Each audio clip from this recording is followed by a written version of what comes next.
Sébastien, Oui, fais-nous Vincent. voyager du côté de la région de Sylvie-Tellier, de l'Auvergne-Rhône-Alpes. Et on part des volcans, avec des pâturages qui sont vastes, comme la Mongolie, sur lesquels on trouve des vaches qui fournissent 5 AOP absolument... Comme la Mongolie, t'es sûr? Oui, oui, tout à fait.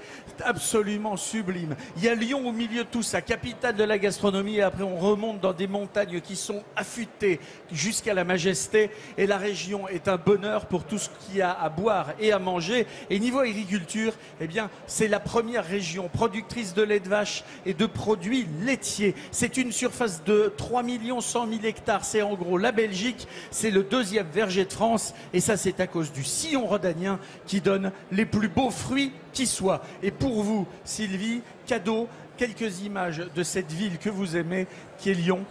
Voilà la confluence, de la Saône et du Rhône, avec cette ville où 500 hectares ont été inscrits au patrimoine mondial de l'humanité, de l'UNESCO, le Vieux Lyon. Et puis cette rivière et ce fleuve. Saint-Jean, les Traboules, voilà. Fourvière qu'on voit derrière. Et ma faculté, Lyon 3, à côté de la piscine, sur le Rhône. Ah, moi j'adore cette ville et c'est vrai que c'est ma ville de cœur parce que je ne suis pas née à Lyon mais j'y ai fait toutes mes études et j'y étais encore ce week-end et c'est une ville que j'adore, c'est une ville qui est évidemment très belle et qui a cette spécificité d'être entre le Rhône et la Saône. On a cette presqu'île qui est magique où on peut un peu tout faire à pied d'ailleurs. Là j'ai ma meilleure amie qui habite là, j'adore, juste à côté. Là on est pas loin de la place Bellecour, il me semble. Et là, on retourne sur la Saône, on voit Saint-Jean. Enfin voilà, je suis amoureuse de cette ville, j'adore. Alors, il y a un autre endroit, je crois, que vous aimez beaucoup. On va rester dans cette région. On va aller du côté de Romans-sur-Isère. Là-bas, il y a un musée que vous adorez, c'est le musée de la chaussure. Ah bah oui, je suis pas une fille pour rien. Cadeau pour vous. Non, mais parce que quand on se retrouve à Romans, capitale historique de la chaussure, on plonge dans l'histoire de la mégisserie, de la tannerie, et de cette chaussure qui sont racontées dans les cellules monastiques.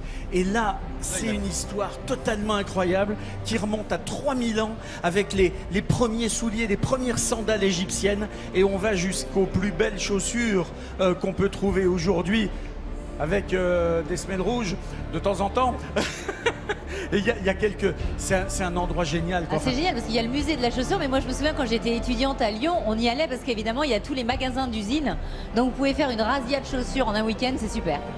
Alors, vous aimez le musée de la chaussure et je vais vous dire que vous aimiez également ce fromage qui est juste magnifique. Les là, vous me bonnes prenez par les raclettes. sentiments. Tenez, c'est pour vous cadeau.